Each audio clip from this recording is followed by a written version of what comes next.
Seperti kita ketahui, pada babak penyisihan grup A Piala Asia U23 yang disebut-sebut sebagai grup neraka, timnas Indonesia sempat diremehkan bakal kesulitan ketika menghadapi tim-tim kuat macam Australia dan juga Yordania. Namun sebaliknya, Indonesia tampil mengejutkan dengan mengalahkan dua tim unggulan di Asia tersebut. Bahkan kini, jelang menghadapi Korea Selatan, timnas Indonesia justru sangat diwaspadai dengan kejutan-kejutan yang selalu mereka tunjukkan di setiap laganya. Dan untuk itu, inilah deretan senjata timnas Indonesia di Piala Asia yang ditakuti Korea Selatan.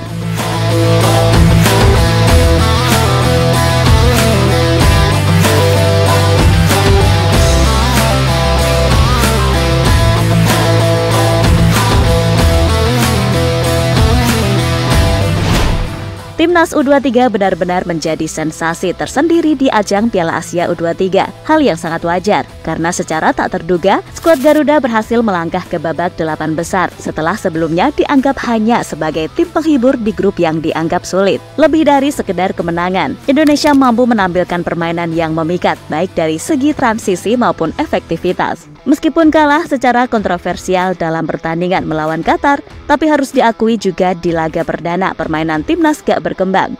Barulah di laga kedua melawan Australia, Indonesia mampu menunjukkan permainan yang solid terutama dari sisi defense.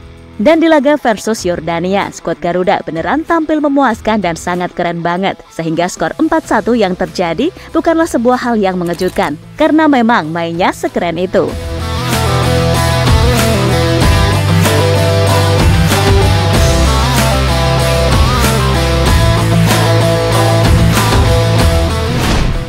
Dengan melihat permainan mengesankan timnas Indonesia di Piala Asia U23 dalam 2 match terakhir, jelas membuat Korea Selatan yang bakal menjadi calon lawan Indonesia di babak perempat final sangat was-was. Karena seperti kita ketahui, sejak dipegang oleh Sintayong, timnas Indonesia terus menunjukkan progres luar biasa. Mereka selalu memberikan kejutan-kejutan tak terduga di setiap laganya. Dan hal itulah yang wajib diwaspadai para pemain Korea jelang menghadapi Indonesia. Bahkan timnas Indonesia memiliki senjata mematikan untuk mencetak gol maupun dalam bertahan dari serangan lawan.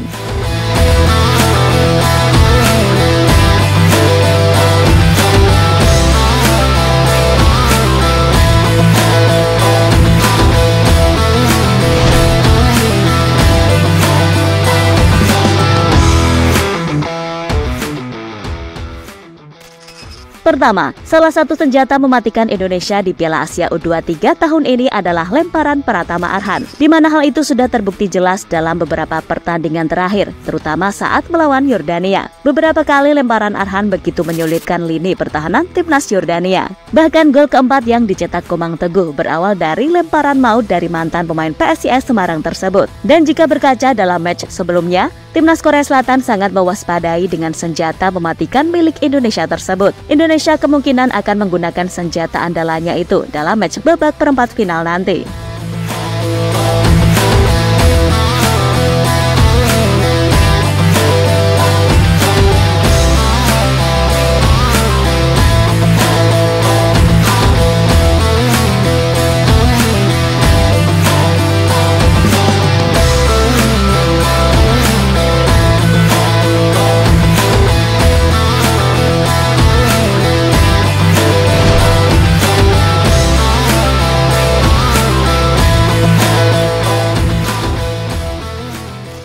Bintang Korea Selatan U23 Kim Min-woo memberikan pendapat tentang kekuatan timnas Indonesia U23 jelang duel perempat final di Piala Asia U23 2024 di Stadion Abdullah bin Khalifa, Doha. Kim Min-woo yang mencetak gol kemenangan Korea Selatan atas Jepang di laga terakhir grup B menyoroti kualitas skuad Garuda Muda dalam melakukan serangan menggunakan umpan-umpan pendek atau tiki-taka. Pemain Indonesia energik dan punya daya jelajah yang luas di lapangan. Mereka juga punya operan 1-2 yang cepat, kata Kim Min-woo dikutip dari Korea Times.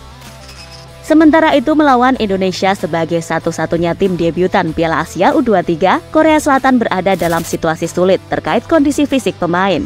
Rombak besar-besaran dilakukan pelatih Hwang Sun-hong saat melawan Jepang di laga pamungkas grup B. Korea Selatan melakukan rotasi 10 pemain, hanya bek kiri Yoon Taek-cho yang tak diganti pelatih sebagai starter. Sisanya termasuk kiper juga diganti. Salah satu pemain yang cedera sekaligus absen lawan Jepang adalah top skor tim Lee Yong-jun. Pemain yang berstatus striker utama itu sudah mencetak 3 gol selama turnamen. Ada beberapa masalah cedera di dalam skuad dan ini adalah situasi yang sulit. Tapi saya ingin mengapresiasi para pemain atas semua kerja keras yang mereka tunjukkan pada pertandingan ini. Ini bukan akhir dari turnamen, ini baru awal. Indonesia pun lawan yang sangat kompetitif untuk dihadapi, sehingga kami harus melakukan persiapan terbaik di pertandingan selanjutnya, ujar Hwang Sun-hong dikutip dari situs resmi AFC.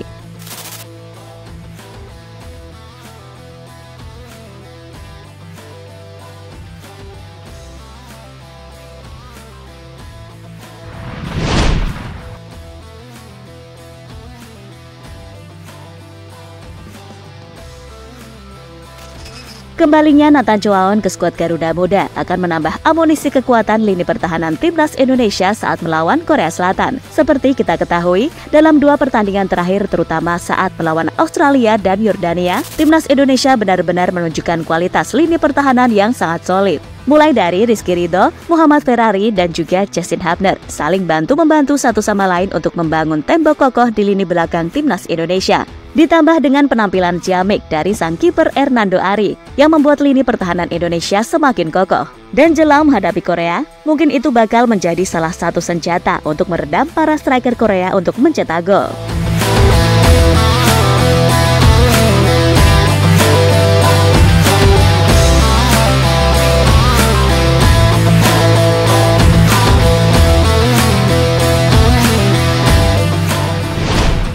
Dan kita terus doakan saja semoga timnas Indonesia terus memberikan penampilan terbaiknya.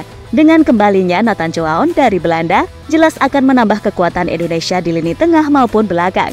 Mengingat Nathan sangat berperan penting atas kemenangan melawan Yordania dalam beberapa waktu yang lalu. Dan jadi itulah deretan senjata timnas Indonesia di Piala Asia yang bisa mengejutkan Korea Selatan di babak perempat final.